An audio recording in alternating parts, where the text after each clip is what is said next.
J'ai de mes ancêtres gaulois l'œil bleu-blanc, la cervelle étroite et la maladresse dans la lutte.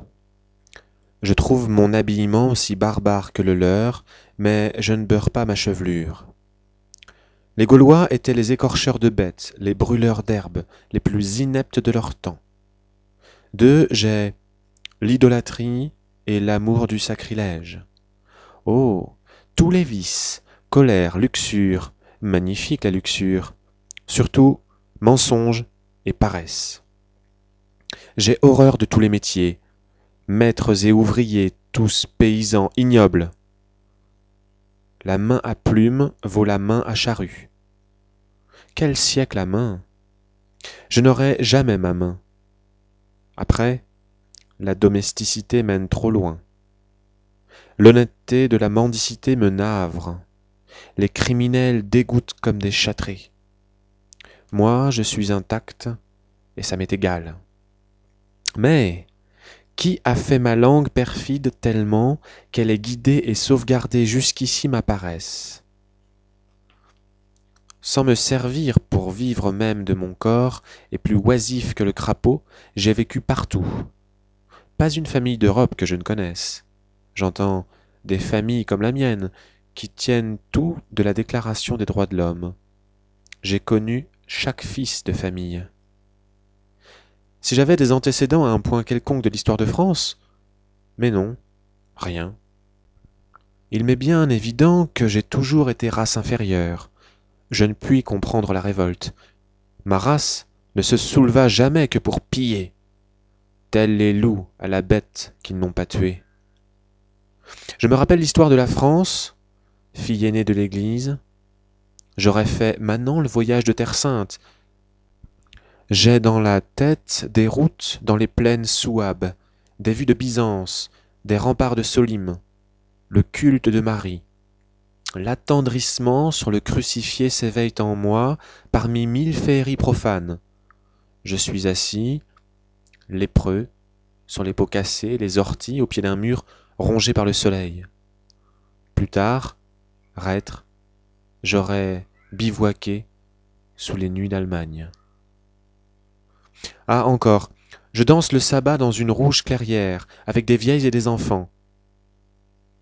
Je ne me souviens pas plus loin que cette terre-ci est le christianisme. Je n'en finirai pas de me revoir dans ce passé, mais toujours seul, sans famille, même, quelle langue parlais-je? Je ne me vois jamais dans les conseils du Christ, ni dans les conseils des seigneurs, représentants du Christ. Qu'étais-je? Qu'étais-je au siècle dernier? Je ne me retrouve qu'aujourd'hui. Plus de vagabonds, plus de guerres vagues. La race inférieure a tout couvert. Le peuple, comme on dit, la raison, la nation et la science. Oh, la science, on a tout repris. Pour le corps et pour l'âme, le viatique. On a la médecine et la philosophie, les remèdes de bonnes femmes et les chansons populaires arrangées, et les divertissements des princes et les jeux qu'ils interdisaient. Géographie, cosmographie, mécanique, chimie. La science, la nouvelle noblesse, le progrès, le monde marche. Pourquoi ne tournerait-il pas? C'est la vision des nombres. Nous allons à l'esprit, c'est très certain. C'est oracle ce que je dis. Je comprends, et ne sachant m'expliquer sans paroles païennes, je voudrais me taire. Le sang païen revient, l'esprit est proche. Pourquoi Christ ne met-il pas en donnant à mon âme noblesse et liberté? Hélas, l'évangile a passé, l'évangile, l'évangile. J'attends Dieu avec gourmandise. Je suis de race inférieure de toute éternité. Me voici sur la plage armoricaine, que les villes s'allument dans le soir. Ma journée est faite, je quitte l'Europe. L'air marin brûlera mes poumons, les climats perdus me tanneront. Nager, broyer l'herbe, chasser, fumer, surtout boire des liqueurs fortes comme du métal bouillant, comme faisaient ces chers ancêtres autour des feux. Je reviendrai avec des membres de fer, la peau sombre, l'œil furieux. Sur mon masque, on me jugera d'une race forte. J'aurai de l'or, je serai oisif et brutal. Les femmes soignent ces féroces infirmes de retour des pays chauds. Je serai mêlé aux affaires politiques, sauvé. Maintenant, je suis maudit. J'ai horreur de la patrie. Le meilleur, c'est un sommeil bien ivre, sur la grève. On ne part pas. Reprenons les chemins d'ici, chargés de mon vice, le vice qui a poussé ses racines de souffrance à mon côté, dès l'âge de raison, qui monte au ciel, me bat, me renverse, me traîne. La dernière innocence et la dernière timidité, c'est dit.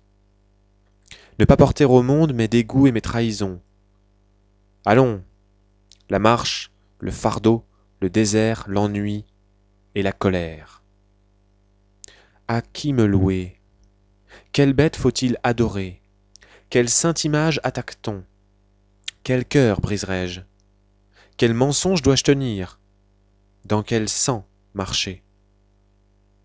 Plutôt se garder de la justice, la vie dure, l'abrutissement simple, soulever le poing desséché, le couvercle du cercueil, s'asseoir, s'étouffer. Ainsi, point de vieillesse, ni de danger.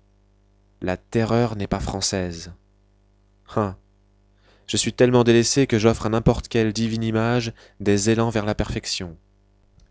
Ô mon abnégation, ô ma charité merveilleuse, ici-bas pourtant, de profundis dominé, suis-je bête. Encore tout enfant, j'admirais le forçat intraitable sur qui se referme toujours le bagne. Je visitais les auberges, les garnis qui leur est sacré par son séjour. Je voyais avec son idée le ciel bleu et le travail fleuri de la campagne. Je flairais sa fatalité dans les villes. Il avait plus de force qu'un saint, plus de bon sens qu'un voyageur, et lui seul, pour témoin de sa gloire et de sa raison.